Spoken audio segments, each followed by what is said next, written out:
Hello दोस्तों, मेरा YouTube channel पर आप लोगों का फिर से एक नए वीडियो के साथ स्वागत है। तो चलिए वीडियो स्टार्ट करते हैं। और आप लोगों को आज खास बात बताऊंगा कि बहुत लोगों का सैलरी क्यों कम आता है। ज़्यादातर जो इंडियन वर्कर आते हैं पाम ऑयल प्लांटेशन का काम में, तो मतलब सैलरी को लेके ज़्यादातर समस्या रहती है कि समस्या और ये महीने में जो है अब तक के लिए जो सैलरी का विषय में आप लोगों को बता दूं कि जितने भी पाम ऑयल प्लांटेशन का जो वर्कर है सबको अभी सैलरी सबका लगभग ख़त्म हो चुका है। क्योंकि देखिए 1 तारीख से 2 तारीख से स्टार्ट करता है और 10 तारीख के अंदर अंदर जितने भी पाम ऑयल प्लांटेशन का वर्कर रहते हैं, इंडियन वर्कर हो, कोई भी इंडोनेशिया का हो, बांग्लादेश का हो, हर मतलब देश का वर्कर को जो है ये 2 तारीख से लेके आपका 10 तारीख के अंदर कोई भी कंपनी ऐसा नहीं है जो आपको सैलरी नहीं देगा।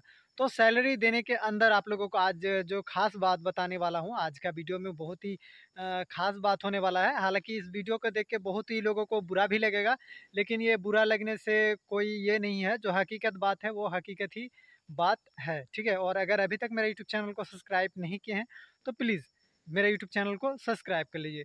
तो चलिए वीडियो स्टार्ट करते हैं। और आप लोगों को बता दूं कि अगर मलेशिया आते हैं आप भी पाम ऑयल प्लांटेशन का काम में आते हैं, तो ये जानकारी आप लोगों के लिए बहुत ही ज़रूरी है।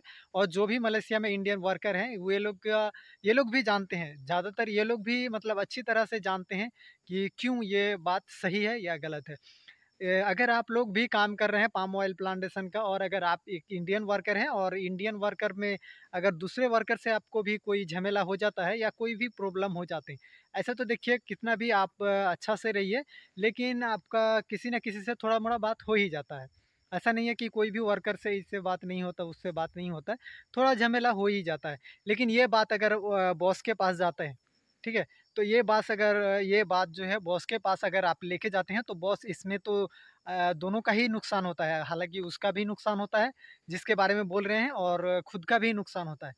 इसलिए आप लोगों को बोल रहा हूँ कि अगर आपका भी सैलरी अच्छा खासा आ रहा है और आपका अगर एक ग्रुप में काम करते हैं, तो हालाँकि सबका बराबर ही सैलरी आता है। और अगर इंडियन ग्रुप में ही अगर 2-3 ग्रुप हो जाते हैं और किसी ग्रुप का अगर अच्छा सैलरी आते हैं, और अच्छा सैलरी आने के साथ-साथ अगर आपका किसी का अगर खराब आ जाता है और इससे इस सैलरी को लेकर अगर आप बॉस से कंप्लेन करते हैं, तो बॉस फिर क्या करते हैं जानते हैं?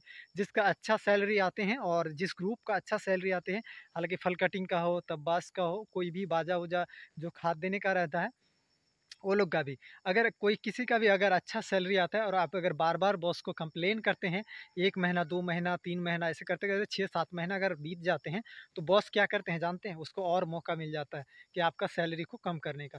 धीरे-धीरे क्या करते हैं बॉस जानते हैं? धीरे-धीरे जिसका अच्छा सैलरी आता है, उसका तो कम ही करते हैं। लेकिन आप जो काम कर रहे हैं, जो कंप्लेन कर रहे हैं, जो उसका क्यों आ रहा है और मेरा क्यों कम आ रहे हैं, तो इसके लिए देखिए, इसके लिए बॉस भी समझ जाते हैं कि इंडियन जो वर्कर रहते हैं, ये बहुत ही ज़्यादा ये रहते हैं कि किसी का दूसरे का जो अगर पैसा ज़्यादा आ रहा है, तो इसका पैसा नहीं देख सकता है। इसीलिए वो लोग भी क्या करते हैं कि एक मिनिमम मैक्सिमम जो रहते हैं ना, वो फिक्स कर देते हैं। आपका जैसे बेसिक के द्वारा रहते हैं, बेसिक में अगर 1500 रहते हैं, और अगर आप बेसिक में काम करते हैं तो 1600-1700 आते हैं।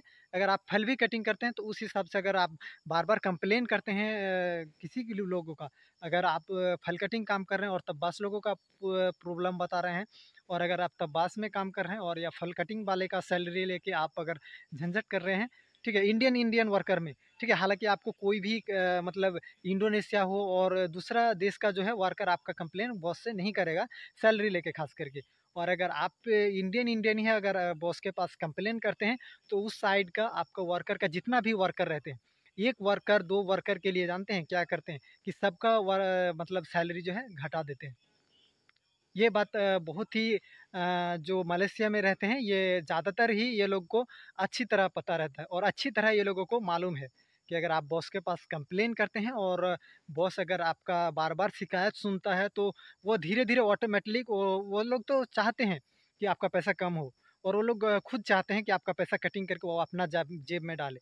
और अगर इसमें भी आप अगर मौका देते हैं और वर्कर को अगर सॉरी बॉस को अगर मौका मिलते हैं वर्कर का पैसा काटने के लिए, तो ये तो अच्छी बात है। और बार-बार आप कंप्लेन करना, ये तो बहुत ही वो लोगों के लिए अच्छी बात है। हालाँकि वो लोग भी डाँटते हैं कि बार-बार किसी के दूसरे का पर्सनल आप सैलरी नहीं देख सकते हैं, ठीक है? जिसको जितना मिल रहा है उसका काम के हिसाब से मिल रहा है। लेकिन ये तो बहुत सारा ऐसा सब कोई क मतलब सब कोई के बारे में नहीं बता रहा हूँ कि सब कोई इंडियन ऐसा वर्कर जो जो मलेशिया में पाम ऑयल प्लांटेशन का काम करते हैं, सब कोई ऐसा नहीं है। बीच बीच में देखिए हर ग्रुप में एक दो बंदा रह ही जाते हैं जो दूसरे दूसरे बंदे का जो है बॉस के पास कंप्लेन करते हैं। और ज़्यादातर जो लोग भाषा जानते हैं वो लोग मतलब कोई मिलके और कोई जो भाषा नहीं जानते हैं वो मिलके फिर जाके बॉस को फिर कंप्लेन करते हैं, ये ग्रुप का बात वो ग्रुप का बात। वो मतलब देखिए बॉस को अगर बार बार ये ग्रुप से भी कंप्लेन आ रहा है, वो ग्रुप से भी कंप्लेन आ रहा है, तो जो क्यों उसका सैलरी ज़्यादा आ गया, मेरा सैलरी क्यों कम आ गया, ऐसे तो करते करते जानते हैं। अगर आपका प्रॉब्लम है, ये एक आदमी का प्रॉब्लम है, तो आप एक आदमी आराम से जाके बोल सकते हैं और इसके लिए आपका सैलरी जो है ठीक कर दिया जाएगा। और बार बार अगर आप मतलब उसके लिए उस ग्रुप के लिए आप छुट्टी करके बैठ जाते हैं और वो ग्रुप आप लोगों का ग्रुप के लिए अगर छुट्टी करके बैठ जाते हैं, तो फिर ये तो बॉस लोगों का बल्ले बल्ले हो गया भाई। और ज़्यादा मतलब आपका फिर इसीलिए सैलरी के बारे में मैं आप लोगों को बता दिया हूँ कि बहुत लोगों को बुरा भी लगेगा। ठीक है, तो चलिए वीडियो लंबा नहीं करता हूँ और आप लोगों को बता दूँ, अगर आप लोग भी मलेशिया में हैं तो किसी ग्रुप का मतलब कंप्लेन मत कीजिए।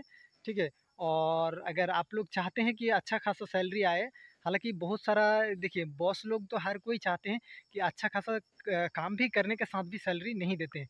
और बॉस लोग को आप अगर इंडियन वर्कर ही मौका देता है तो फिर ये मौका तो वो लोगों के लिए बहुत ही अच्छा हो जाता है। ऐसे तो सैलरी वो लोग इंडियन वर्कर को बहुत ही कम देते हैं। अगर इंडोनेशिया अगर उतना ही फल अगर इंडोनेशिया वर्कर काटते हैं तो आपको उसका 3,000 अगर आता है तो आपका फिर 2,000 देता है। और अगर इसके ऊपर भी आप अगर कंप्लेन झगड़ा करते रहिएगा तो फिर आपका फिर 1700-1800 सैलरी कर देता है, वो लोग को काटने का मौका मिलता है। तो मेरा वीडियो का उद्देश्य यही था कि आप ज़्यादा जो इंडियन वर्कर हैं, ज़्यादा आप किसी का उसका कंप्लेन आप मत कीजिए, उसका किसका कंप्लेन मत कीजिए, क्योंकि मेरा साइड में ये हो चुका है। और इसीलिए मैं आज वीडियो भी बना दिया हूँ आप लोगों के लिए कि ये किसी के साथ भी ना घटे। और ऐसे करके सैलरी घट जाते हैं, सबका सबका ज़्यादातर सैलरी घट ही जाता है। और ज़्यादा झगड़ा करने के बाद कंप्लेन देने के बाद जो है सैलरी नहीं बढ़ते हैं। ठीक है, अगर आपका समस्या है तो आप बॉस को जाके बोलिए अकेला कि, लेकिन दूसरे ग्रुप का जो है आप मतलब जाके नहीं बोलिए। और ठीक है, जो ज़्यादा सैलरी आ रहा है, आपका कम सैलरी आ रहा है, तो आप आराम से जाके बोल सकते हैं, बॉस लोग सुनेगा आपका बात। तो इस तरह आप मतलब अच्छा खासा सैलरी जो है उससे ये कर सकते हैं, जो आपको जो खुद का काम करते हैं वो मेहनत का पैसा आपको मिलेगा। तो चलिए मिलते हैं नेक्स्ट वीडियो में। और अगर अभी तक मेरा यूट्यूब चैनल को सब्सक्राइब नहीं किए हैं तो प्लीज़ मेरा यूट्यूब चैनल को सब्सक्राइब कर लीजिए। Thank you. जय हिंद, जय भारत।